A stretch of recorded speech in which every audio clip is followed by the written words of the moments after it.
Hey, what's going on, guys? It's Loke here. I want to provide a quick update for Star Wars Battlefront II. Now, you know I don't provide a lot of news coverage on this channel because that's just not how I roll. However, I have covered this particular topic, the loot boxes in Star Wars Battlefront II, on a prior video, and I want to provide the update that EA has actually put out, I believe this morning. So they're making some big changes. So in the beta, how it worked was that you played a match, and at the end of each match, you got some credits. Those credits were used to buy loot boxes, and inside those loot boxes you could get guns, star cards, emotes, and crafting components. Those crafting components used to then build and craft more guns and more star cards. However, there was a caveat. You could also buy those loot boxes with real money. So the problem then surfaced, and the concerns were that people would just go out and buy a whole bunch of loot boxes with real money and then get all the epic star cards and all the advanced weaponry and all the cool stuff, while everyone else was just sitting on the sidelines doing the traditional grinding. So that was a big problem and a big concern. And of course a lot of people complained about it, but the big irony was that the game was actually really good. So this was like the one problem that I had with the game that was going to hold it back from being really great. And it looks like it may be addressed here. So I want to go through this pretty quickly to provide that update. So number 1, epic star cards, the highest tier of star cards available at launch, have been removed from crates. To keep everyone on the same playing field, these star cards will be primarily available through crafting, with the exception of special epic star cards available through pre-order, deluxe, and starter packs. So this one actually seems pretty good, right? You don't want to have someone just spending money to get more powerful, right? To just have a straight line power increase, because some of those epic star cards, if you looked at them, had remarkable differences in quality between those and the baseline star cards. So this one's a plus. However, obviously there's a caveat here. Some of these star cards will be available with pre-order, deluxe, and starter packs. So here we go again, EA, with the pre-order bonus mumbo jumbo. Now, what is the pre-order bonuses? What are the pre-order bonuses? Let's take a look at EA's website. Deluxe Edition. You get access to upgraded versions of all 4 trooper classes. You get 4 epic ability upgrades, 1 for each trooper class. But you also get 6 epic star cards for Kylo Ren, Rey, and the Starfighters.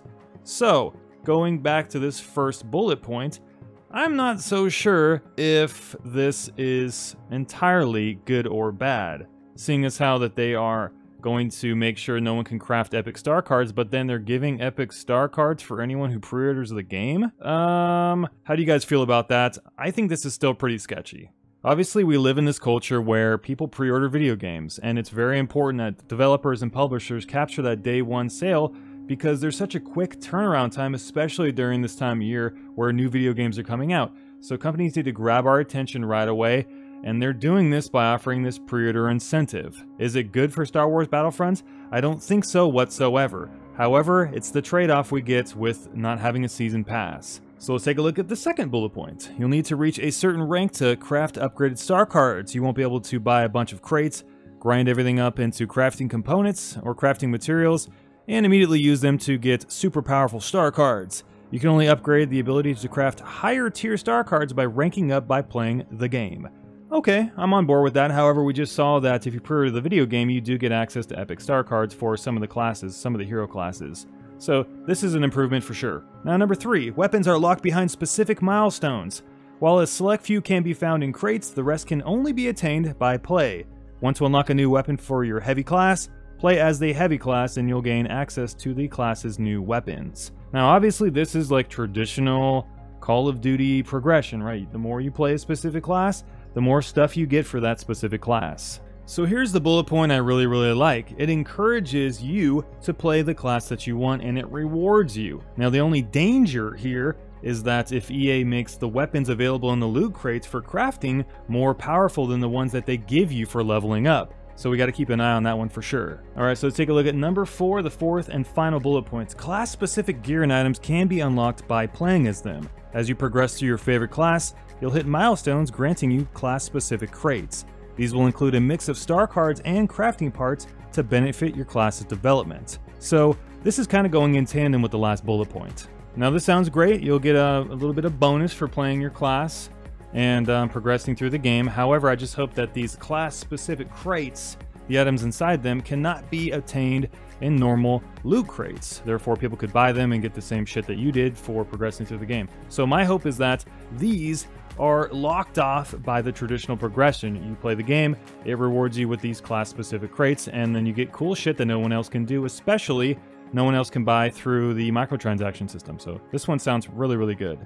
So in a nutshell, this is all pretty good, actually. This is one of the first times where I've actually seen real feedback get real implementation from a real beta. It's not perfect, right? They're still locking some stuff off. They're still incentivizing you to pre-order the game by giving you special stuff that no one else can actually get. It's not perfect, but it's a good first step. And if we continue to voice our concerns and continue to speak out about what we want, this game could turn out to be one of the best first-person shooters of the year. Fingers crossed. I was obviously hoping that nothing would be locked off.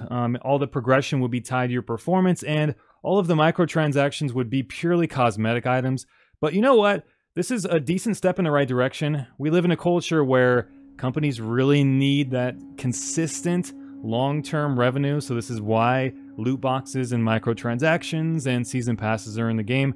So we've kind of got to find that happy medium, right? Where can we, the consumer, and they, the publisher, where can we meet? Where can we converge and look at each other and be happy with the position we're in? It's not going to be perfect, right? There's always going to be a catch to something in life, whether it's games or something else. But where can we, as two parties, exist in unison and be okay with the systems that are in place? And I think for Star Wars Battlefront II, we're getting there. It's not perfect, like I said, but at least it's a good first step in the right direction. But I think the real takeaway here is that finally, we're beginning to see the other side of the fence on both sides, right? Publishers are starting to realize, I've got to take feedback into account to be successful. I need to understand why these people are speaking out. What can I do to improve my games? And the consumer is starting to realize it can't be perfect, right? There's got to be some give in this equation. We can't get it what we want all the time, but maybe piece by piece, we could start making video games a better place. And this is a very good step with Star Wars Battlefront II. So I'm hoping at the end of the rainbow here with this game, we see some positive change in the industry, we see feedback getting implemented, and we see at least one step forward to finding that happy medium to satisfy both parties. So that's a little bit of a look into Star Wars Battlefront II, my insights to the kind of relationship between the consumer and the publisher, try to make things a better place, try to keep an open mind, try to be positive as we work with this system to make it a better place, to make video games better games in the future. So thanks for watching, guys. I really appreciate it. If you have an opinion, drop it below in the comment section, and we'll see you in our next video.